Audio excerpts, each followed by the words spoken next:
Hello students, welcome to national academy.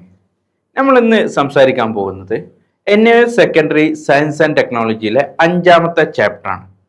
അപ്പോൾ ഈ ഒരു 5ാമത്തെ ചാപ്റ്റർ അഥവാ അറ്റോമിക് സ്ട്രക്ചർ എന്ന് പറയുന്ന ഈ ഒരു 5ാമത്തെ ചാപ്റ്ററിൽ നമ്മൾ ആറ്റത്തിന്റെ സ്ട്രക്ചറിനെ കുറിച്ചാണ് പറയാൻ പോകുന്നത്. അപ്പോൾ ആറ്റം എന്താണെന്ന് നമുക്ക് എല്ലാവർക്കും അറിയാം.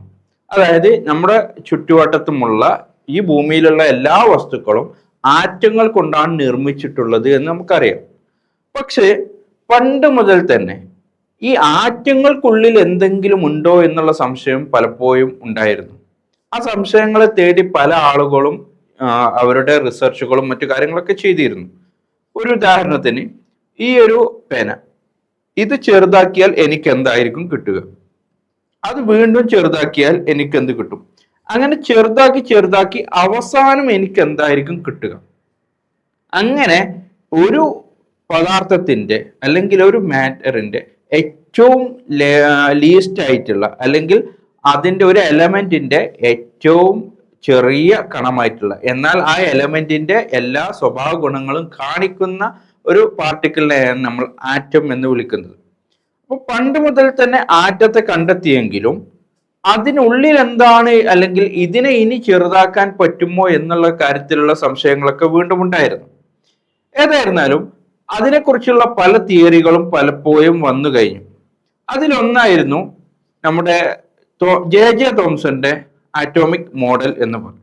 ആറ്റത്തെക്കുറിച്ച് പലപ്പോഴും പല തിയറികളും വന്നിട്ടുണ്ട് എന്ന് നമ്മൾ പറഞ്ഞു. അതിൽ ഏറ്റവും പ്രധാനപ്പെട്ട ഒരു തിയറി ആയിരുന്നു Dalton's atomic theory. John Dalton എന്ന് പറയുന്ന ഒരു സയന്റിസ്റ്റ് ആണ് ഈ പറയുന്ന ഒരു തിയറി അവതരിപ്പിച്ചത്. അപ്പൊ അദ്ദേഹം അതിൽ പല കാര്യങ്ങളും പല പോസ്റ്റുലേറ്റ്സുകളും പറഞ്ഞു. അതിൽ പലതും ഇന്ന് നമ്മൾ പിന്തുടരുന്ന പല കാര്യങ്ങളുടെ അതിന്റെ തുടർച്ച ഉണ്ടാക്കുന്ന അല്ലെങ്കിൽ അതിന്റെ ബേസ് ആയിട്ടുള്ള ചില കാര്യങ്ങളായിരുന്നു. എന്നാൽ അതിൽ ചില തെറ്റുകൾ ഉണ്ടായിരുന്നു. കാരണം അദ്ദേഹം ഏകദേശം 1800-കളിലാണ് ഈ പറയുന്ന തിയറി അവതരിപ്പിച്ചത്. അപ്പോ അദ്ദേഹത്തിന്റെ തിയറിയിലെ അല്ലെങ്കിൽ ഡാൾട്ടന്റെ അറ്റോമിക് തിയറിയിലെ ഒന്നാമത്തെ പോസ്റ്റുലേറ്റ്സ് ആയിരുന്നു all substance are made up of indivisible atoms. അപ്പൊ എല്ലാ പദാർത്ഥങ്ങളും ഇൻഡിവിസിബിൾ ആറ്റം കൊണ്ടാണ് നിർമ്മിച്ചിട്ടുള്ളത് എന്നായിരുന്നു പറഞ്ഞത്. എന്താണ് ഈ ഇൻഡിവിസിബിൾ എന്ന് പറഞ്ഞാൽ? വിഭജിക്കാൻ സാധിക്കാത്തത് എന്നായിരുന്നു. അതാണ് ഇൻഡിവിസിബിൾ എന്നതുകൊണ്ട് ഉദ്ദേശിക്കുന്നത്. പക്ഷെ പിന്നീട് ശാസ്ത്രം ഏറെ പുരോഗമിച്ചപ്പോൾ നമുക്ക് മനസ്സിലായി ആറ്റം എന്നുള്ളത് ഡിവിസിബിൾ ചെയ്യാൻ കഴിയാത്തതല്ല, അല്ലെങ്കിൽ അതിനെ ഡിവിസിബിൾ ചെയ്യാൻ കഴിയും.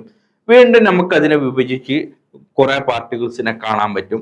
ആ പാർട്ടിക്കിൾസിനെയാണ് നമ്മൾ സബ് ആറ്റോമിക് പാർട്ടിക്കിൾസ് എന്ന് വിളിക്കുന്നത്. നമുക്ക് ആ സബ് ആറ്റോമിക് പാർട്ടിക്കിൾസ് ഏതൊക്കെയാണ്, അതൊക്കെ അതിന്റെ പ്രത്യേകതകൾ എന്തൊക്കെയാണെന്നൊന്ന് പഠിച്ചാലോ?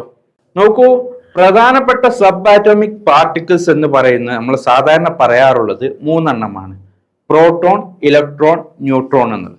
നോക്കൂ, ഏകദേശം ഒരു ആറ്റത്തിന്റെ സ്ട്രക്ചർ അല്ലെങ്കിൽ അതിന് ചുറ്റുമുള്ള നമ്മുടെ ഈ സബ് ആറ്റോമിക് പാർട്ടിക്കിൾസ് നോക്കൂ. ഒരു ആറ്റത്തിന്റെ ഉള്ളിൽ, അതിന്റെ ന്യൂക്ലിയസിനുള്ളിൽ കിടക്കുന്ന 2 പാർട്ടിക്കിൾസ് ആണ് സബ് ആറ്റോമിക് പാർട്ടിക്കിൾസ് ആണ്. ഏതൊക്കെ? നമ്മുടെ പ്രോട്ടോണും ന്യൂട്രോണും എന്ന് പറയും. നോക്കൂ, ഇതാണ് അതിന്റെ സെന്റർ, ഒരു ആറ്റത്തിന്റെ കേന്ദ്ര ഭാഗം എന്ന് പറയുന്ന ന്യൂക്ലിയസ് എന്നുള്ളത്. ആ ന്യൂക്ലിയസിനുള്ളിലാണ് ആരൊക്കെയുള്ളത്? പ്രോട്ടോണും ന്യൂട്രോണും ഉള്ളത്. അങ്ങനെയെങ്കിൽ മൂന്നാമത്തെ സബ് ആറ്റോമിക് പാർട്ടിക്കിൾസ് ആയിട്ടുള്ള ഇലക്ട്രോൺ എവിടെയാണുള്ളത്? അത് നമ്മുടെ ഈ പറയുന്ന ആറ്റത്തിന് പുറത്ത് അല്ലെങ്കിൽ ന്യൂക്ലിയസിന് പുറത്ത് ഇതിനെ റിവോൾവ് ചെയ്തുകൊണ്ടിരിക്കും. ഇതാണ് ഇലക്ട്രോൺ എന്ന് പറയുന്നത്. ഓക്കെ, അപ്പൊ നമുക്ക് 3 പ്രധാനപ്പെട്ട സബ് ആറ്റോമിക് പാർട്ടിക്കിൾസ് ആണുള്ളത്: പ്രോട്ടോൺ, ഇലക്ട്രോൺ, ന്യൂട്രോൺ എന്നുള്ളത്. ഇതിൽ പ്രോട്ടോണും ന്യൂട്രോണും എവിടെയാണുള്ളത്? ആറ്റത്തിന്റെ ഉൾവശത്താണുള്ളത്. അങ്ങനെയെങ്കിൽ ഇതിനെ കുറിച്ച് നമുക്ക് കൂടുതലായിട്ടൊന്ന് നോക്കിയാലോ? നോക്കൂ, നമ്മുടെ പ്രോട്ടോണിന്റെയും ഇലക്ട്രോണിന്റെയും ന്യൂട്രോണിന്റെയും ഡിസ്കവറിയുമായി ബന്ധപ്പെട്ട ഒരുപാട് കാര്യങ്ങൾ നമുക്ക് പഠിക്കാനുണ്ട്. ഇനി ഇതിന്റെ പ്രത്യേകതകളാണ് നമ്മളൊന്ന് നോക്കുന്നത്. പ്രോട്ടോണും ഇലക്ട്രോണും ന്യൂട്രോണും. ഈ നീല കളറുള്ളത് ഇലക്ട്രോൺ ആണ്.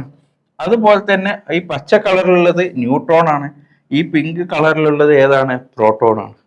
ഇനി ഇതിന്റെ പ്രത്യേകത എന്താണ്? ഒരു ആറ്റം എന്ന് പറയുന്നത് എപ്പോഴും ഇലക്ട്രിക്കലി ന്യൂട്രൽ ആയിരിക്കും. അതായത് അതിന് പോസിറ്റീവ് ചാർജുമില്ല, നെഗറ്റീവ് ചാർജുമില്ല എന്നാണ്. അങ്ങനെയെങ്കിൽ സബ് ആറ്റോമിക് പാർട്ടിക്കിൾസ് ചാർജ് ഇല്ലാതിരിക്കണമല്ലോ. പക്ഷെ അങ്ങനെയല്ല. സബാറ്റോമിക് പാർട്ടിക്കിൾസുകൾക്കും ചാർജുകളുണ്ട്. എന്നിരുന്നാലും ആറ്റം ഇലക്ട്രിക്കലി ന്യൂട്രൽ ആണ്. ഇതെങ്ങനെയാണ് സംഭവിക്കുന്നത് എന്ന് നമുക്ക് നോക്കാം. നോക്കൂ, ഇതിൽ ന്യൂക്ലിയസിനുള്ളിലുള്ള രണ്ട് പേരാണ് പ്രോട്ടോണും ന്യൂട്രോണും. ഇതിൽ പറയുന്ന ന്യൂട്രോണിന് ചാർജ് ഇല്ല. ഇതാണ് നമ്മൾ ആദ്യം ശ്രദ്ധിക്കേണ്ടത്. ന്യൂട്രോണിന് ഒരിക്കലും ചാർജ് ഇല്ല. പക്ഷെ പ്രോട്ടോണിന് പോസിറ്റീവ് ചാർജ് ആണുള്ളത്. അപ്പോൾ ന്യൂക്ലിയസിനുള്ളിൽ കിടക്കുന്ന ന്യൂട്രോണിന് ചാർജുകൾ ഇല്ലാതിരിക്കുകയും പ്രോട്ടോണിന് ചാർജുകൾ ഉള്ള ഒരു അവസ്ഥ വരികയും ചെയ്യുന്നു. അങ്ങനെയെങ്കിൽ ന്യൂക്ലിയസിന്റെ ടോട്ടൽ ചാർജ് എന്ന് പറയുന്നത് പോസിറ്റീവ് ആണ്. അങ്ങനെയെങ്കിൽ എന്തുകൊണ്ടാണ് ആറ്റത്തെ ഇലക്ട്രിക്കലി ന്യൂട്രൽ എന്ന് വീണ്ടും വിളിക്കുന്നത്? അതിനുള്ള കാരണം, എത്രയാണോ ഇവിടെ പോസിറ്റീവ് ചാർജ് ഉള്ളത് അത്ര തന്നെ നെഗറ്റീവ് ചാർജ് നമ്മുടെ ഇലക്ട്രോണുകളിലും ഉണ്ടാകും. അതാണ് ശ്രദ്ധിക്കേണ്ടത്. അപ്പൊ ഇലക്ട്രോണുകളിലെ നെഗറ്റീവ് ചാർജുകളാണ് ഉണ്ടായിരിക്കുക.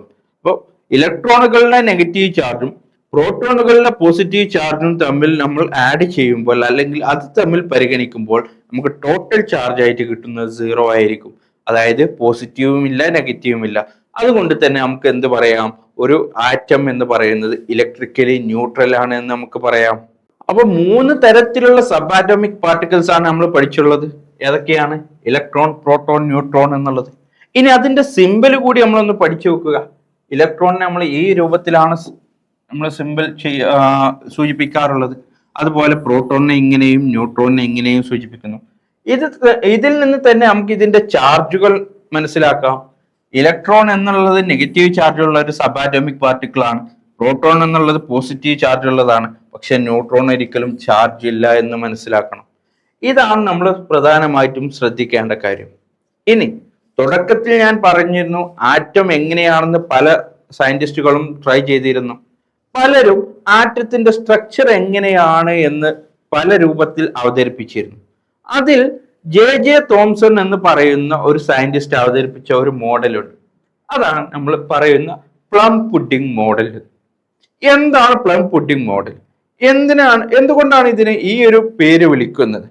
അതുപോലെ തന്നെ ഈ പറയുന്ന ആറ്റത്തിന്റെ മറ്റു മോഡലുകൾ അവതരിപ്പിച്ച സയന്റിസ്റ്റുകൾ ആരൊക്കെയാണ്? അവയുടെ മോഡലുകളുടെ പ്രത്യേകത എന്തൊക്കെയാണ്? ഇന്ന് നാം കാണുന്ന മോഡലുകൾ, ആറ്റത്തിന്റെ മോഡലുകൾ ഏതൊക്കെയാണ്? ഇത്തരം കാര്യങ്ങളിൽ നിങ്ങൾക്ക് ചിലപ്പോൾ സംശയങ്ങൾ ഉണ്ടാകാം, അല്ലെങ്കിൽ നിങ്ങൾക്ക് ക്യൂരിയോസിറ്റി ഉണ്ടാകാം. നമുക്ക് ഇത്തരം കാര്യങ്ങളെല്ലാം ഡീറ്റെയിൽ ആയിട്ട് നമ്മൾ ഡിസ്കസ് ചെയ്തിട്ടുള്ള വീഡിയോസ് നമ്മുടെ നാഷണൽ അക്കാദമി ആപ്പിൽ നമ്മൾ അപ്ലോഡ് ചെയ്തിട്ടുണ്ട്. അപ്പോൾ ഇത്തരത്തിലുള്ള ഈ ഒരു സംശയങ്ങളെല്ലാം കൃത്യമായിട്ട് നിങ്ങൾക്ക് തീർക്കാനും വേണ്ടി നിങ്ങൾ എന്ത് ചെയ്യുക, ഉടൻ തന്നെ നാഷണൽ അക്കാദമിയുടെ ആപ്പിൽ ജോയിൻ ചെയ്യുക. നമുക്ക് വീണ്ടും അടുത്തൊരു ക്ലാസ്സിൽ കാണാം. ബൈ.